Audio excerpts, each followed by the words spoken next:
Joint Technical Team agrees to JSB agenda.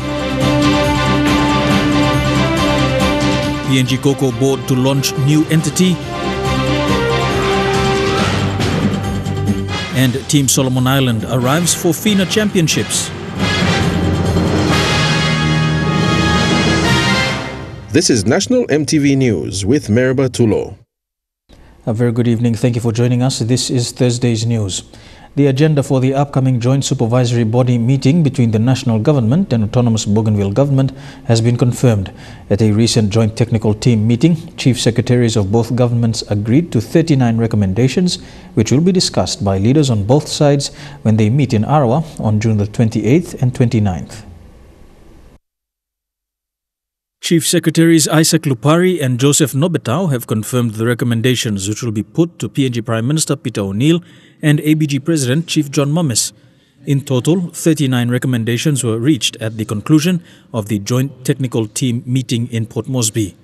According to both Chief Secretaries, these recommendations cover a wide range of issues under the Bougainville Peace Agreement, including referendum and post-referendum issues, fisheries, outstanding grants owed to Bougainville, weapons disposal and border control. Among the recommendations will be to formally endorse Mr. Bertie Ahern, the former President of Ireland, as chair of the Bougainville Referendum Commission and invite him to attend the meeting of the JSB in Arawa from the 28th to the 29th of this month. Furthermore, they are recommending that the full commission meet no later than 14 days after the JSB meeting in Arawa. The JTT has also agreed to the establishment of funding of 20 million kina to be transferred to a formally endorsed BRC trust account. Furthermore, the JTT has recommended that the JSB endorse arrangements for the second autonomy review, which is expected to be finalized by the end of October 2018.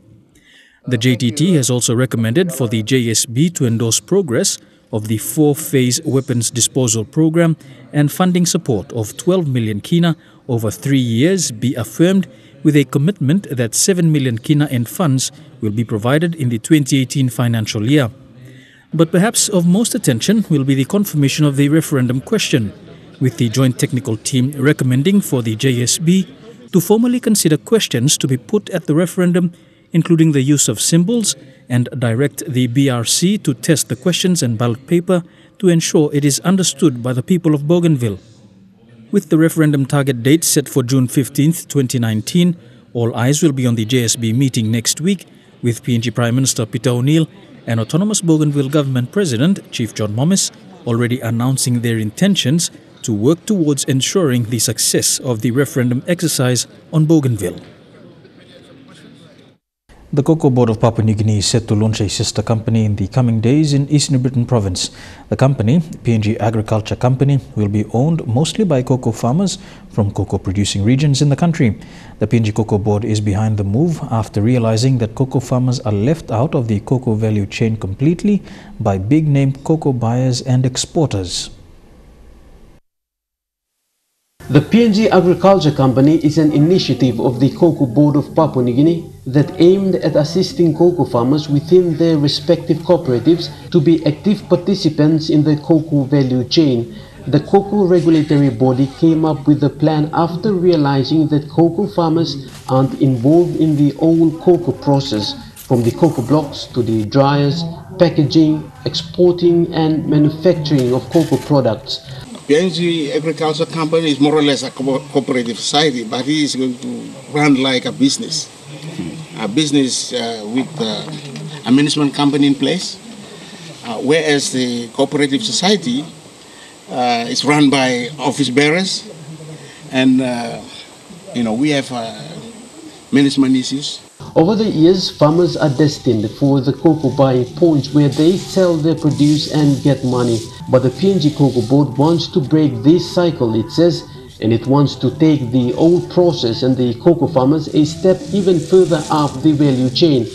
This company is more or less adding value to the farmers. The farmers benefit from the wet bin right down to the dry bin, and even to the markets like overseas. The PNG Cocoa Board will be the major player in this project to help facilitate and nurture the company.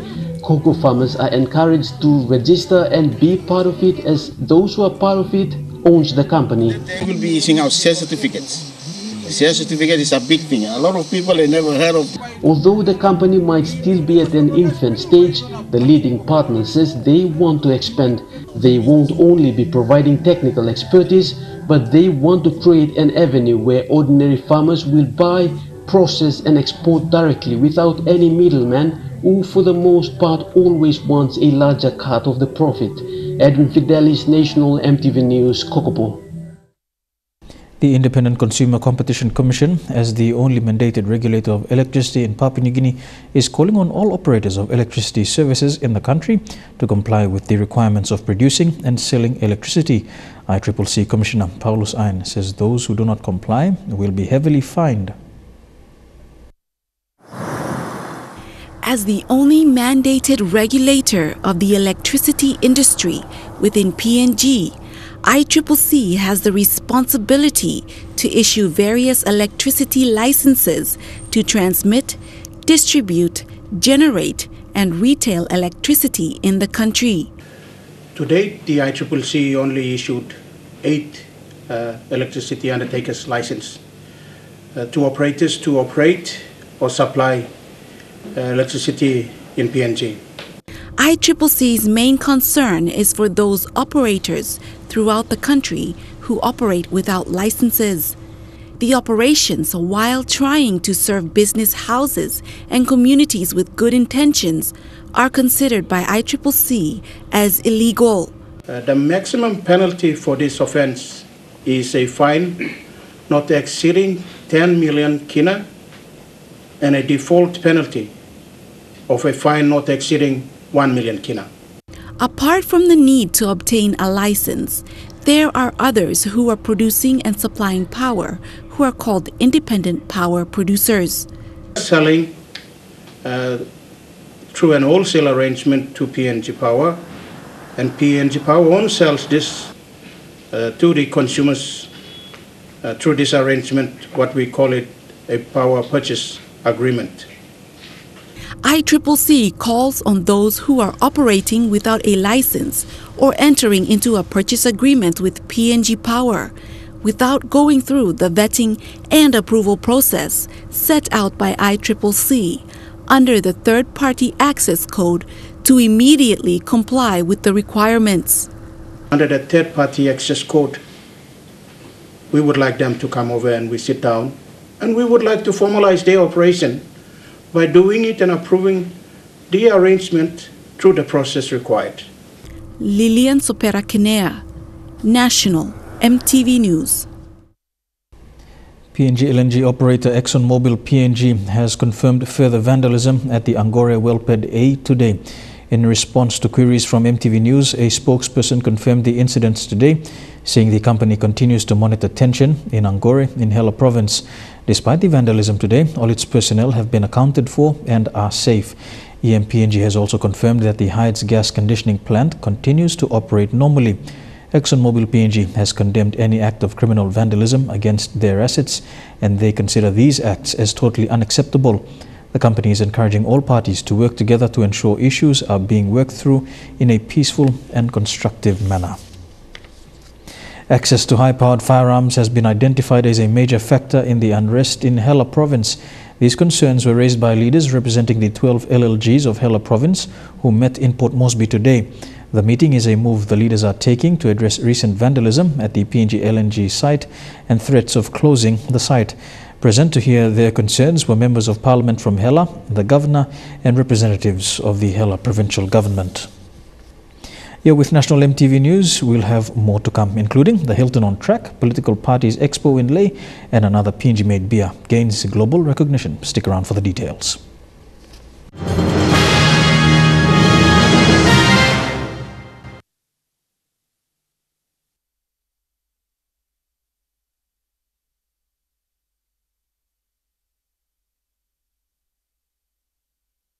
Welcome back to the news. The APEC Secretariat will be hosting discussions on APEC in terms of developing economic growth, especially for Papua New Guinea. The discussions, which will be held every month, are aimed at promoting free and open trade and improving sustainable economic growth. It will be held at the University of Papua New Guinea and is open to all Papua New Guineans. The first session was held last month with representatives from the government, the APEC Secretariat, business partners and interested individuals. A major investment by resource owners in the heart of Port Moresby is on track to be completed in the third quarter of this year. The Star Mountain Plaza is nearing completion with the aim to open doors before the APEC Leaders Summit in November. Stakeholders involved in the project were recently taken on a tour of hotel construction. Think there's enough room? Stakeholders of the Star Mountain Plaza development were recently taken on a tour of the facilities currently under construction. They were shown various aspects of the project which are near completion. Stage 1 of this project, when completed, is expected to include 212 five-star luxury rooms as well as a convention and performing arts center. The Star Mountain Plaza, once complete, will have been one of the biggest single investments by resource landowner companies, Petroleum Resources Kotobu Limited, PRK, Mineral Resources Star Mountain, MRSM, and Mineral Resource Oktedi, MROT, at a cost of 1.1 billion kina. This in here is staff dining. With the countdown to Papua New Guinea's hosting of the APEC Leaders Summit in November, there are plans for the Star Mountain Plaza to house several government delegations. Airline company PNG Air has announced the appointment of William Lamour as a director on the company's board. Mr. Lamour's appointment is effective as of the June 19th, with Mr. Lamour also appointed chairman of the board of directors. In an announcement to the markets, PNG Air said Mr. Lamour has a wealth of board experience as well as enormous experience at CEO level across various industries. Mr. Lamour also brings integrity, business acumen and has well-developed skills in highest level strategic and corporate planning, business development, marketing and corporate governance. Prior to this appointment, Mr. Lamour was the Group Managing Director and CEO of East New Britain Development Corporation Group of Companies, the business arm of the East New Britain Provincial Government, a post he held since 2013. Mr. Lamour is a member of the PNG Institute of Directors and of the Australian Institute of Company Directors and holds a Bachelor of Technology in Business Studies from the PNG University of Technology. Registrar of Political Parties and Candidates Dr. Alphonse Gelu is encouraging the public in Lae to visit the Political Party Expo at the Sir Ignatius Kilage Indoor Stadium. He says it is an opportunity for people to learn about the PNG's 45 political parties and their policies. It is part of the registry's efforts to promote and strengthen political parties. It was a slow start to day one of the Political Parties Expo this morning. The event was officially opened by the Registrar of Political Parties, Dr. Alphonse Gelu, who stressed that parties must conduct awareness to educate people on their policies. So it is important that you must go out and tell the people of this country about yourself. The people must know about your policies. That is one of those very important and critical part of this work that we are doing. Out of the 45 political parties registered in the country, less than 20 parties were present in today's expo. Those present were the People's Labour Party, the National Alliance, the People's Democratic Movement Party, Pangu and PNC, amongst others. Many of the party leaders did not attend the expo. However, one that did said more should attend tomorrow. I believe the people expect the leadership to basically be active in this kind of forums so that people can have access to their leaders and the leaders can also have access to the people. Morobe's election manager Simon Seheke said the expo plays an important role in voter awareness and will allow voters to know about the parties they vote into parliament.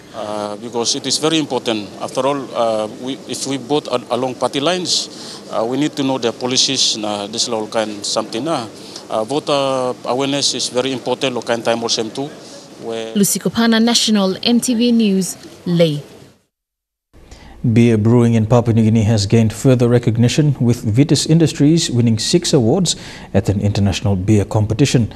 Vitis Industries' Mosin Classic Lager was the best, taking out the gold medal award at the Berlin International Beer Competition 2018 in the International Style Lager category. According to Vitis Industries, this is a demonstration of confidence in the ability of a local brewer in providing products at high international standards. Vitis Industries today announced their most recent achievements, recognition from the Berlin International Beer Competition 2018. The local brewer recently picked up 6 awards in the major categories: gold for Mosin Premium Classic, silver for Mosin Premium Pilsner, and 4 bronze medals for Mosin Premium Stout, Classic Strong Lager, New Guinea IPA, and Premium Gold Lager. According to Vitis Industries Managing Director Vicky Mosin, the awards are a testament to the commitment and hard work of Vitis employees. The judges are experts, brewmasters around the world who have tasted our beer products, recognized as one of the world-class top beer and brewery in the world. For Vitis Industries General Manager Sergei Mosin, the recognition of the Mosin beer range is a testament to the care taken by the company in producing a product that is of the highest standard. Judges in this competition, they are selected on basis of the recognizable in this industry as professionals, as experts in beer. So they tasted our beer, they qualified our beer as one of the best in the world, awarded us various medals. Philip Magic has been credited with ensuring the ever-improving standards of the Mosin beer range, especially given that the company is relatively new to brewing. Our Classic is going extremely well, the one that won gold medal. Our Gold is going extremely well as well, it won the bronze medal. Our Classic Strong, which is a high percentage of beer, it's 12%. It's going extremely well. There's value for money in our products. And 6 out of 8 gold medals proves that we are right. With this international recognition, the company is now poised to increase its market presence, with plans already in place to expand operations. All these coming despite current economic conditions. The company has committed to growing its business in the years to come, not just in brewing, but also through ventures in soft drinks, agriculture products, as well as the retail business. We will make a great difference in this nation, despite of whatever challenges that we face out there. But this is our country, we will take ownership of our country, and we will create more jobs and develop more products in the future.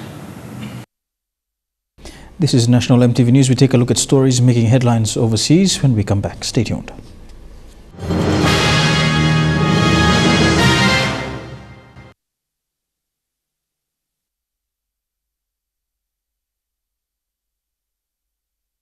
Welcome back to National EMTV News. Turning overseas now, we are now learning new details of a boat that sank in Lake Toba in Indonesia on Monday. It's now believed that all 192 people have perished. In North Sumatra in Indonesia, which was the scene of a tragic boat sinking on Monday. The passenger ferry, the Sinar Bangun, was traveling from over here, the island of Samosir, back to where I am now, which is the port of Tigaras, and was hit by waves which some survivors say they thought were up to 3 meters high. It then capsized and sank within probably about 20 to 25 minutes. So far they found about 18 survivors, but the numbers of how many people were actually on the boat keep changing. There was no official manifest, so some people say between 80 to 100 passengers, even though it only had a capacity for 60. But as the days go by, it keeps going up. Some people have said 130 people were on board, some people say 180, now perhaps over 200 people. It now looks, however, as they've only found 3 victims so far, out of perhaps 200, that most of the people who were on the boat are still trapped inside and are probably at the bottom of Laketober. To the United States, President Donald Trump is defending his decision to reverse course on separating immigrant children from their parents along the U.S. border with Mexico. At a campaign rally, the president told supporters he had just signed an executive order ending his family separation policy, something he said that for days he didn't have the authority to do. But he also said he will be as tough as ever on undocumented immigrants. The Democrats want open borders. Let everybody come in. Let everybody pour in. We don't care. Let them come in from the Middle East. Let them come in from all over the place. We don't care. We're not going to let it happen. And by the way, today I signed an executive order. We're going to keep families together, but the border is going to be just as tough as it's been. One thing the president's executive order doesn't mention is what happens to the 2,300 minors already separated from their parents. CNN's Jeff Zeleny reports from the White House. We're signing an executive order. President Trump doing tonight what he insisted he could not, stopping the policy of separating migrant families at the U.S. border. Anybody with a heart would feel very strongly about it. We don't like to see families separated. In the Oval Office, the president abruptly changing course, trying to contain an immigration crisis consuming his administration. He signed an executive order to detain parents and children together if they illegally cross the U.S. border. We're going to have strong, very strong borders, but we're going to keep the families together. I didn't like the sight or the feeling of families being separated. But for days, the president and his administration maintained their hands were tied. They said an act of Congress was needed to change a policy roundly criticized for its cruelness. Can't do it through an executive order. Until these loopholes are closed by Congress, it is not possible as a matter of law to detain and remove whole family units who arrive illegally in the United States. It's Congress's job to change the law. We're calling on them to do exactly that. But the White House caved to worldwide public pressure. Mr. President, don't you have kids? Finally swayed by a near revolt inside the Republican Party. We should never play with the lives of these children. Administration officials told CNN these images from the border and the sounds of wailing children became too much to overcome. And leverage to push a broader immigration bill faded in the controversy. Sitting at the Resolute desk today, the president even seemed to acknowledge that he was buckling to public pressure. You're going to have a lot of happy people. Yet for much of the day, confusion gripped Washington. We are going to take action to keep families together while we enforce our immigration laws. But Speaker Paul Ryan and other Republican leaders were caught off guard by the president's sudden change of heart. By afternoon, they were summoned to the White House. The president made clear it would not entirely erase the zero-tolerance policy of separating children and parents at the border, but rather detain migrant families together. We have zero tolerance for people that enter our country illegally. His words stood in stark contrast to his fighting mood only hours earlier on Twitter, saying it's the Democrats' fault. They won't give us the votes needed to pass good immigration legislation. He added, but I am working on something. It never ends. Also not ending was the global outrage over separating migrant families at the border. Pope Francis calling it immoral and contrary to our Catholic values. British Prime Minister Theresa May also expressing disgust, saying she intends to raise it when Trump visits the UK next month. The pictures of children being held in what appear to be cages are deeply disturbing.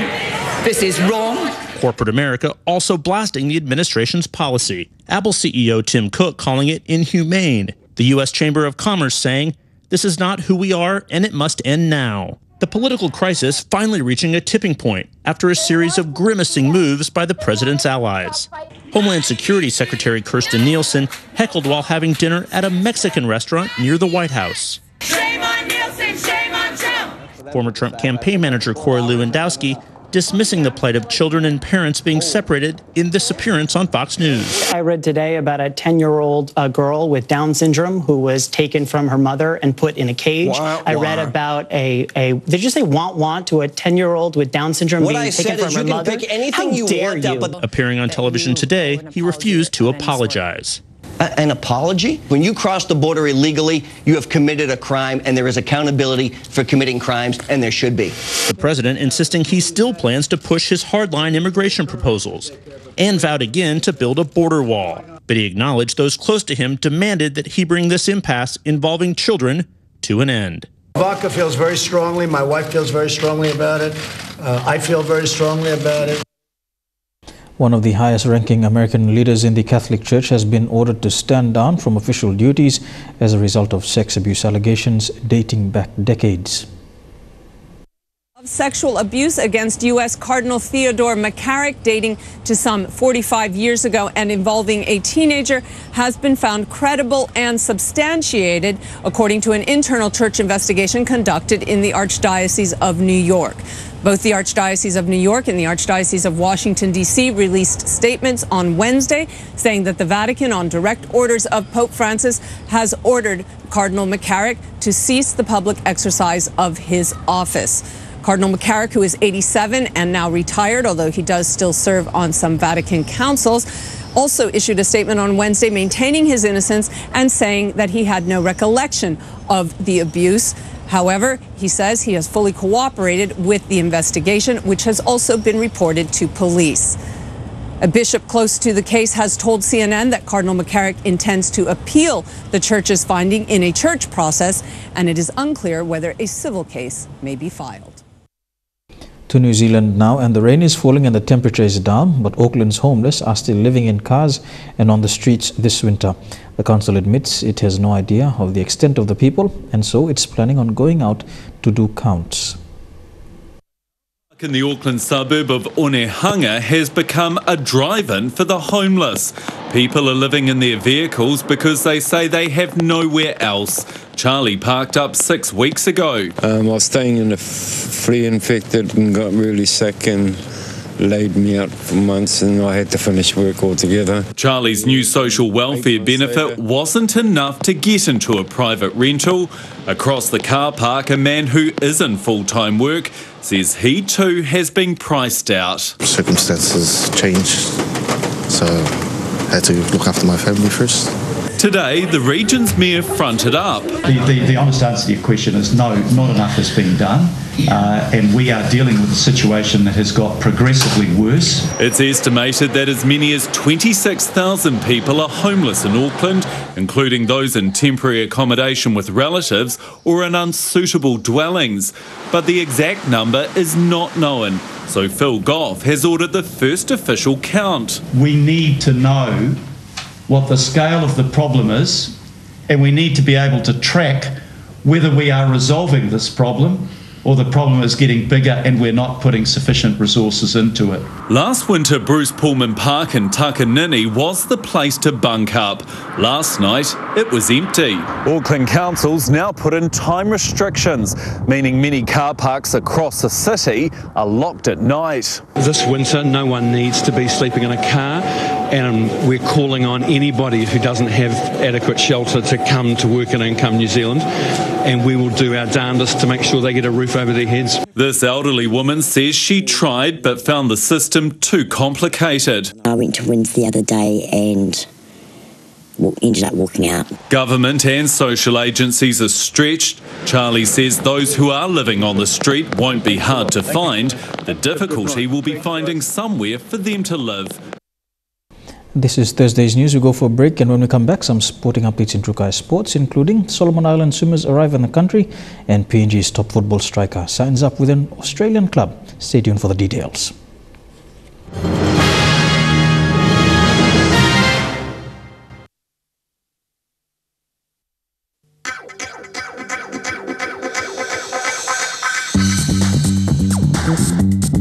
Trukai Sports.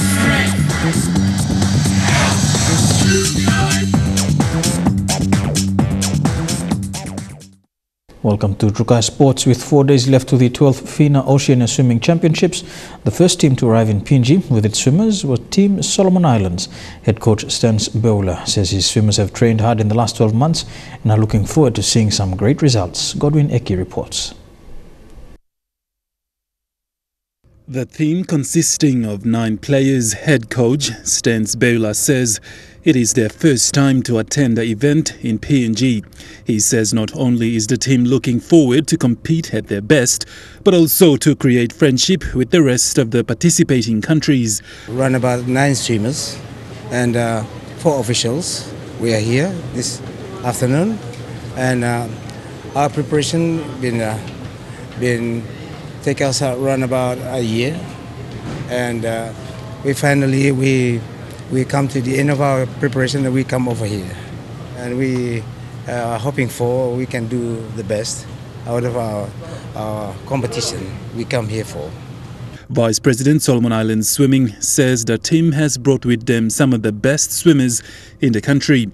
We welcome to all Papua New Guinea, and it's nice and good organization, and welcome good in the airport, and hopefully we can do better. So, with Solomon Island being the first to arrive, was later followed by Team New Zealand and Australia. We have our lay-based swimmers. They're arriving into Port Moresby tomorrow, and so they'll join all our prom-based swimmers. We had one swimmer from KVN fly in this morning. She's doing our open water event. Our other KVN swimmer, he's flying in on Saturday. And our one Australian-based swimmer, he'll be flying in on Friday.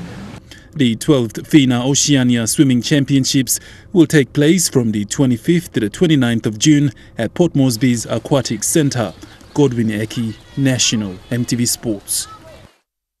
To football now, and PNG striker and National Soccer League top scorer Raymond Gunemba has signed a 3-month deal with Australian football club Geelong. The Toti City FC captain left last week to link up with his new club and thanked the Geelong Soccer Club for the opportunity. The Geelong Soccer Club is a professional sports club in Geelong, Australia, and currently competes in the Victorian State League Division 1 competition, 10th tier football in Victoria. The club announced the signing of Raymond Gunemba in the mid-season transfer window. The PNG international has made 17 appearances for the PNG men's national side. He scored 5 goals in the 2016 OFC Nations Cup, making him the tournament's top goal scorer. Raymond led his Toti City FC this year to win the National Soccer League title and also qualify for the OFC Champions League 2019 season. He also won the Golden Boot Award, scoring 13 goals in the PNG Premier competition. Gunemba, a quick and robust striker who has the speed and agility to put away the most difficult of goals, is a proven goal scorer. He thanked Geelong Soccer Club for giving him the opportunity to expose his talent at this high-caliber competition in Melbourne, Australia. Shane Soroya, National, EMTV Sports. To the FIFA World Cup now, and Morocco saw their World Cup contention reach an abrupt end yesterday when Portugal had denied them entry to the quarterfinals with a 1-0 beating. Cristiano Ronaldo pulled another goal once more to bag that win. Last night's loss made Morocco the first team to be eliminated from the World Cup. There isn't time. Morocco are first to fall as 32 become 31. And with only 2 matches played and still winless, Portugal sent them packing in what can only be considered a Ronaldo strike. This time in by Moutinho and in by Ronaldo! He is a sensation! While this was a goal that ended the contention, Ronaldo, on the other hand, just added another goal to his name in this World Cup, making him the leading goal scorer with 4 goals. And of course, he is also one of the contenders for the Golden Boot. Swung in by Moutinho, Ronaldo without a doubt. Binrose Raiko, National, EMTV Sports. Back home, in primary schools in Eastern Highlands Province came together to compete for the inaugural School Athletics Festival today. Schools from 4 districts competed at the National Sports Institute in Goroka. The program is a growing concept and will be introduced to other provinces to conduct a national school games in the primary division. The sporting festival began early as 9 a.m. with schools from Ungai Bena, Hanganofi, Goroka and Kainantu districts competing. Schools came out in their colours with over 200 athletes competing in both track and field events. The concept is similar to the PNG Games concept, but is for primary school students and will lead toward the national level. Stay tuned, we have more of Trukai Sports after these messages. Don't go away.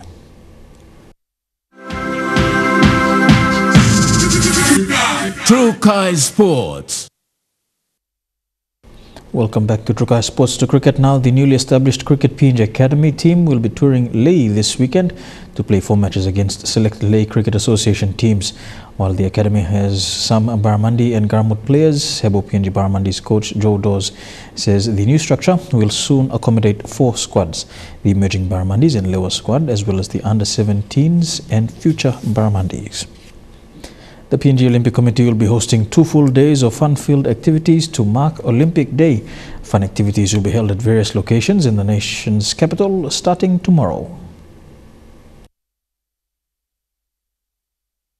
June 23rd marks Olympic Day on the international sporting calendar. The Olympic Day is celebrated worldwide, with many national Olympic committees organizing different sports, cultural and educational activities throughout the world. Most of the activities done are based on the Olympic Committee's 3 pillars: move, learn and discover. Move, meaning to encourage people to get active in the different sports played during that day. The second pillar, learn, where they look at the contribution of sports to social issues that affect a community. And the third pillar, discover, which is all about inviting and encouraging people to try new sports and activities that they've never done before. To celebrate Olympic Day in PNG, PNGOC plans to start celebrations tomorrow with sports demonstrations involving schools and various sporting codes, which will be held at the Ritterfling courts from 9 a.m. to 12 p.m.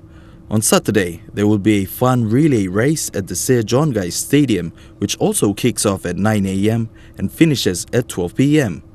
Men, women and children in Port Moresby are encouraged to take part in the different activities planned over the next 2 days. Elijah Levet, National EMTV Sports. High Performance Sport PNG carried out its talent identification program at Sogeri National High School this week, engaging with around 30 students. The program involved exercise testing, fitness tests, speed, strength and condition, and others. Exercise and psychology students of James Cook University were on hand to assess and support the high performance team with the talent identification program. The aim of the Talent ID program is to uncover hidden talents who can one day represent PNG in an individual or team sport. The talent pathway recognizes individual talents which later go through a second phase of exercises where talents identified are taken to a facility and given the same exercise an elite athlete would normally undergo before being associated with a particular code that best suits their talent. We ran through some netball, mixed netball, some football and a lot of other teams. We then came up to Sogeri, and yeah, we've just been doing talent ID up here with a lot of the young school kids. Yeah, it's been fantastic to see how talented these people are. So today we were able to assist with the other high performance athletes and the other coaches and that kind of stuff. We would take down a lot of the data while they would coach the students through our coaching techniques and exercise testing. High Performance Sport believes there is much more talent in rural and remote areas, and one way of identifying these talents is by conducting such programs. Sportsmaster of Sogeri National High School, Friel Endui, says the program is convenient for students as not many make it further in their education, and it is something they can fall back on. There are some students who are good at some sporting codes in areas where when it's not exposed, it remains dormant in them, and it becomes meaningless, and they are trapped within them. But in such activities, I believe that it kind of gives an exposure, and when they realize they can make something like make their life out of it, and they can take that as a career path. Sometimes what we don't realise is that the potential athletes that are out there, even only an hour's drive from Port Moresby, is huge potential, and we've got to look at those opportunities. JCU students participating in the event say the program is worthy of producing some of PNG's best future athletes. It's a really great opportunity for high performance to then come in and train those athletes and maybe put them towards a career or a pathway to get into a national team. I suppose just following the performance trainers up here and seeing how they do things and how they interact with the kids as well as the athletes back in Port Moresby. It's different. They do things a lot differently, and it's probably a lot faster. So yeah, definitely implementing that practical knowledge it's very efficient. Godwin Eki, National MTV Sports. To Rugby League now, into an update on the Pacific Test. James Seguiaro has been named to captain the PNG Kumuls for this weekend's test. The 27-year-old, originally from Eastern Highlands, made his Kumul debut as Kumul number 282 in the World Cup against Wales in Port Moresby last year. Expected to win this. Here's Seguiaro. James Seguiaro went on to play the next 3 games, including their quarter-final match, which they lost to England in Melbourne. Seguiaro says it is a massive honour to be named captain, especially being a second-generation Kumul, and it is the most rewarding thing he's achieved so far in his career. Seguiaro has been playing well with the Cronulla Sharks and has become a leader in the team. Coach Michael Marum said in a statement, it's James' second year representing his country and he has really settled into being a Kumul. Marum went on to say, I'm sure he'll go out there and lead his country well.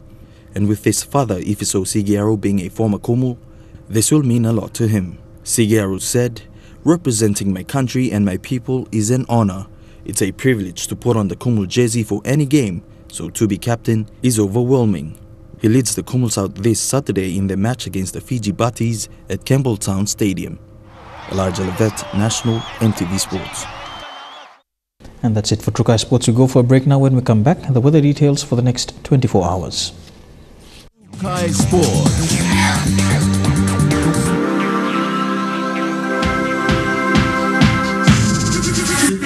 Trukai Sports.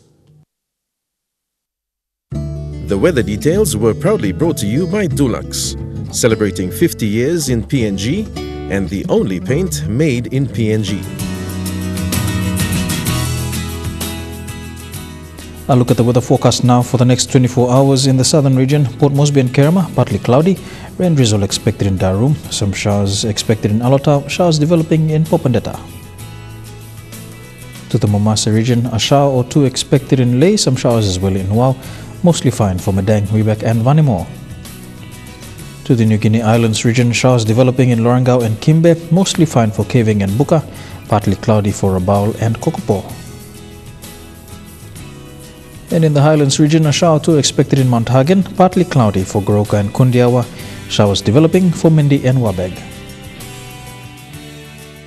So a look at the forecast for small ships for the next 24 hours. First, there is a strong wind warning current for all coastal waters of southern PNG-Indonesian border through Torres Strait and Daru to Kiwai Island, to Kerama, Yule Island, to Hood Point, to all Mill Bay Islands, to Finchafen through VTS and Dampier Strait, to CSC and Long Island, to Madang, Bogia and West New Britain, including the Coral Sea. Waters of southern PNG-Indonesian border through Torres Strait and Daru to Kiwai Island, to Kerama, Yule Island, Hood Point, to Samarai Island, and with waters of eastern and western Mill Bay Islands, waters of Finchafen through VTS and Dampier Strait, to CSC Island, to Long Island, to Madang, Bogia, and with waters of West New Britain, seas 2.5 to 3 meters. Waters of Samarai Island to Cape Vogel to Finchafen, seas 2 to 3 meters, and waters of Bogia to Wiebeck, Aitape, Vanimo, to the northern PNG-Indonesian border, and waters of Manus and its western group of islands, and waters of East New Britain to New Island and Bougainville, seas 0.5 to 1.5 meters.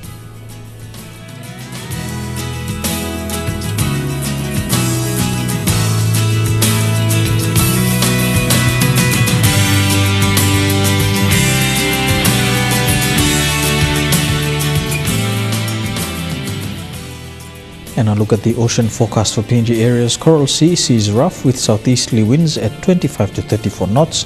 Solomon Sea sees rather rough with southeasterly winds at 20 to 25 knots. Bismarck Sea sees light to rough with southeasterly winds at 10 to 34 knots. And the Pacific Ocean sees light with southeasterly winds at 10 to 15 knots.